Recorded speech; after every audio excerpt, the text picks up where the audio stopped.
on connaît X, on connaît A, on connaît B. Et dès qu'on a C, on peut déjà connaître D et on saura si c'est un butterfly, crabe, bat et ainsi de suite. C'est pour ça que là, comme tu vois en violette, effectivement, bat en T1, on n'est que à 34%. Mais c'est T1 après avoir eu le point D.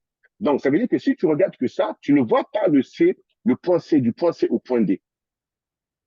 Donc là, il y a d'abord le point C qui nous emmène vers le point D, on gagne de l'argent. Et après, au point D, on achète. Et le point D va nous emmener vers le T1 de ce BAT, qui correspond à 34%.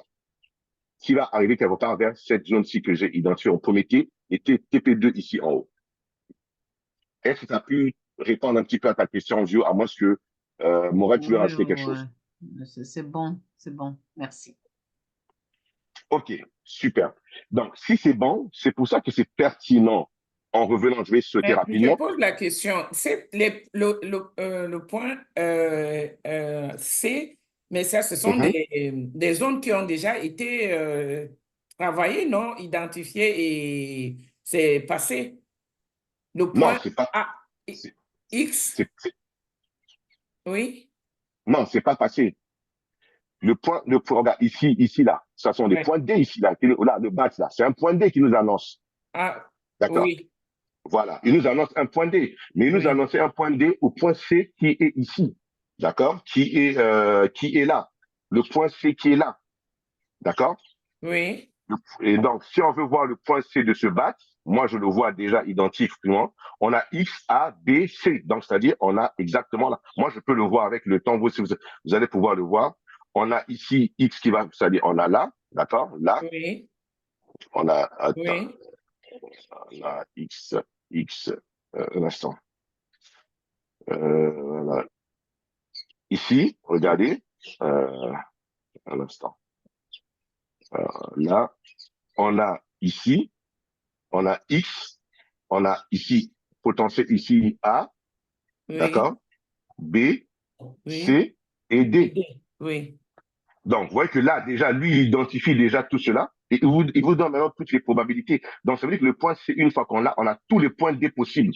oui. Ah D'accord? oui, Et je comprends. voilà. Et là, on a le point D du bat, on a le point D du chat et on a le Oui, point D du crabe du sur le crabe. même point C. Donc, il nous donne toutes les possibilités sur la direction du prix du Bitcoin. Ouais, ouais, ouais, ouais. Donc, ça veut dire que là, on n'attend pas de trader le point D pour avoir le T1 succès. Le T1 succès, ça serait une fois que le prix touche ce point. Une fois que le prix touche ce point, le point D est validé. Maintenant, une fois que le point D est validé, l'algo va maintenant nous montrer le T1 de ce point D, de cette figure chartisme, bat, crabe et ainsi de suite. Et c'est ça qui va correspondre au succès de 34%. Mais entre-temps, on a accompagné les prix. D'accord? Donc, c'est vraiment important de comprendre le potentiel Effectivement, et je non. n'avais pas bien compris sa question. Ouais. Voilà. Donc, maintenant, en revenant sur le chat, vous allez voir que sur le chat, on a plutôt plusieurs fois le chat qui apparaît. Parce que comme je ne cesse de le dire, le chat, c'est une figure qui a tendance, le chat et le cipher, ils vont apparaître en longueur de temps plusieurs fois, mais ils ont tendance, ce sont des chasseurs de stop loss. Ce sont des figures que les market makers utilisent pour induire les gens en erreur. Voilà pourquoi ils apparaissent plus que les autres. Et leur succès, on peut voir que le T1, en termes de succès, il est plutôt intéressant que les autres. Mais regardez où c'est plutôt intéressant, c'est au niveau du crabe. D'accord? Le crabe a apparu 10 fois et il a eu raison 10 fois, 10 mais fois. en termes de succès, ce n'est que 10%. Mais en réalité, on s'en fout de ces 10%. Mais le fait que, par exemple, là, je suis là, si nous étions à 66 000 là, et je vois les statistiques, je me dis, waouh, sur du H8, le crabe a eu raison 100%. Donc, ça veut dire que ce prix de 52 000, il y a 90% de chances d'être atteint. Je ne sais pas si vous comprenez ce que je veux dire. Oui, donc c'est... Ok, vas-y. Gio, tu peux fermer le micro, s'il te plaît. Gio. Voilà, donc vous voyez, la pertinence de ça, c'est exactement cela. Ça veut dire que quand on était à 70 000 et que j'ai eu ce crabe, j'ai eu ce bat, j'ai eu ce chat, je regarde les statistiques dans le passé que le crabe a eu, et le crabe a eu 100% raison. Donc ça veut dire que je prends en compte mes 100%, mais je vais enlever 10% parce qu'on met vraiment ça à 100%, mais les probabilités que le prix aille en dessous de 50, c'est-à-dire dans la zone de 52 53 000, il est élevé statistiquement.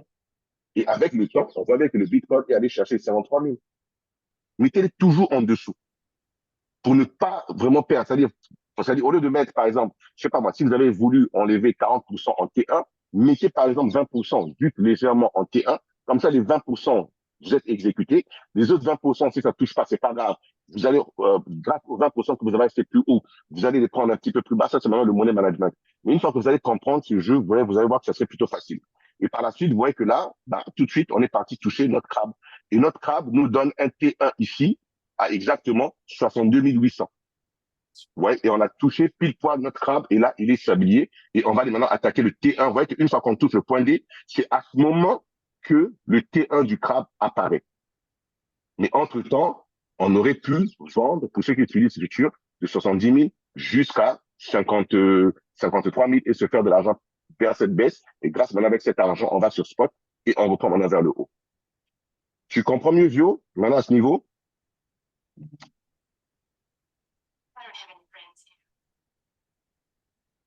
Ok, je suppose que Oui, c'est clair. désolé. Si, je parlais dans le vide. Hein. Comme le micro, je l'avais. Oui, c'est bon maintenant. Merci. Ok, parfait, super. Maintenant, vous comprenez que si vous rajoutez en ce moment ces zones, si nous arrivons dans ces zones-là et que nous sommes dans les zones de GSI avec divergence et que nous sommes dans les zones de GSDD plus BO, alors là, vous faites des combinaisons de tous ces algos et là, ça vous transforme dans vos idées et vous pouvez mieux aller chercher. Aller chercher des zones plutôt assez intéressantes. D'accord? Donc, travaillez avec le temps, vous allez vraiment vous familiariser et ayez l'habitude de regarder les horizons de temps lents, hein, c'est-à-dire du H4, non pas H4, H8, H2, pour que vous sachiez que lorsque les prix vont vraiment baisser, pour que vous voyez là où jusqu'où les prix peuvent aller. Mais sur du court terme, faites un petit peu des bénéfices, mais gardez toujours un peu de cartouche au cas où les prix vont aller encore plus bas que cela. Et là, on peut le voir, si on va sur du daily, on a encore ce truc qui est en train de m'agacer ici. Un instant, vous voyez ce qu'on a encore sur du daily. Vous voyez? Et là, vous voyez? Et là, on a un crabe qui a réussi, qui a eu raison 3 fois sur 3. J'espère que cette fois-ci, ce crabe va pas avoir raison et nous emmener un Bitcoin à 30 000. Vous voyez ce que je veux dire? Ah oui, Est-ce que tout le monde voit? vraiment, le Bitcoin risque de descendre encore avant de Non, mais remonter. Hein. voilà ce que je dis. Une fois que vous comprenez les probabilités, là, en ce moment, on n'a pas envie, surtout si on n'a pas de cash, on n'a pas envie d'avoir un crabe à 30 000. Parce que statistiquement, les crabes fonctionnent bien sur les horizons de temps.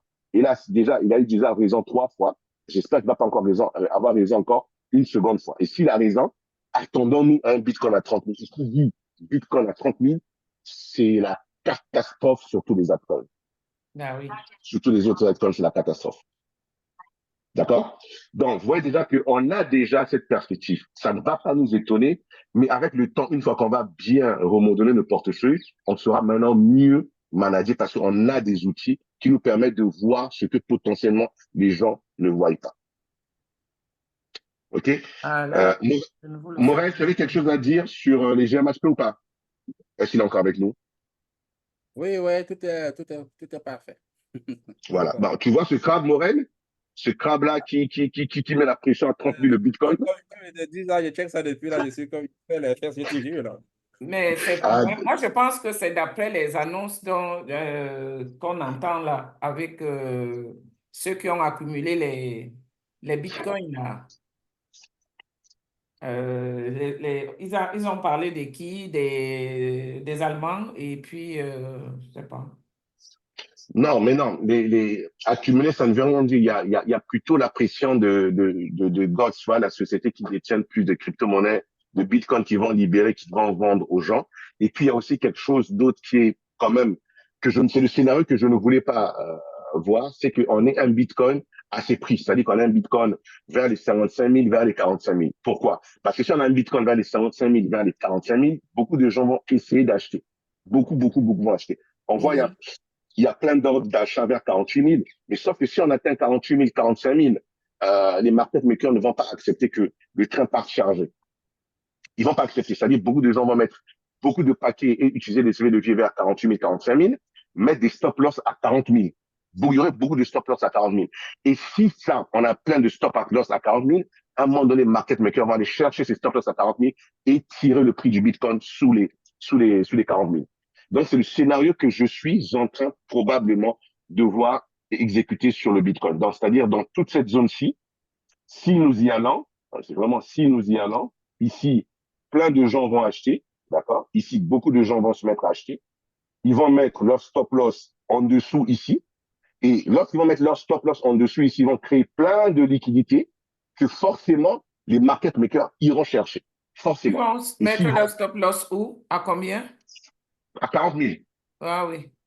c'est-à-dire qu'ils achètent à 48, 45, 42 et ils se mettent à 40 000. Et s'ils le font, dans tous les cas, on va le voir, là, on va avoir un Bitcoin sous les 40 000. Vraiment sous les 40 000. Maintenant, l'idéal, c'est que maintenant, le Bitcoin décolle. C'est ça qui est bien. J'ai pas envie d'avoir un Bitcoin à 48 000. Parce que si on a un Bitcoin à 48 000, 45 000, comme je dis, le scénario d'avoir un Bitcoin à 30 000, les probabilités augmentent. Par contre, si on décolle tout de suite et qu'on ne descend pas en dessous de 50 000, on a la chance de ne pas.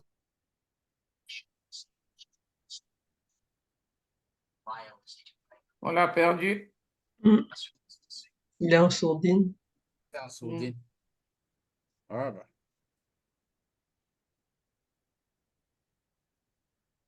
Peut-être qu'il a eu un appel. Ouais.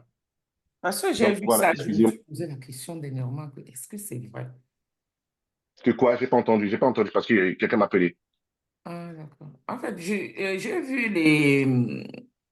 Hier, quand j'étais en train de faire l'analyse, j'ai vu le potentiel. Je me suis dit, mais est-ce que c'est possible? Ou bien ce sera après que ça ait décollé et puis ce sera à la baisse? Je comprends pas. Quoi? C'est possible? Non, mais ça, comme j'ai dit, tout à l'heure, je vous ai montré la probabilité sur le H8 qu'on atteint le crabe. Vous avez bien vu que les 53 000 sur le H8, on l'atteint. Oui, Et là oui. encore, quand on se met sur du daily, c'est encore du 100%. Donc, si on le suit, c'est encore fort probable. Et après, par rapport maintenant à l'analyse que je viens de vous dire, si on le surtout sur 50 000, c'est largement probable. Maintenant, pour cela, pour que ces scénarios n'arrivent pas, il va falloir que le Bitcoin se retrouve au-delà de 72 000, c'est-à-dire 73 000. Si on repasse à 73 000, automatiquement, ce scénario-là sera invalidé. Mais pour l'instant, on en est très loin. Donc, c'est maintenant que le Bitcoin doit décoller. Si on veut éviter si on veut éventuellement Le échapper à ce scénario, scénario. ouais. C'est ça. Exactement. Dans tous les cas, comme on dit, vous êtes tous avertis, on est tous avertis, ça ne va pas nous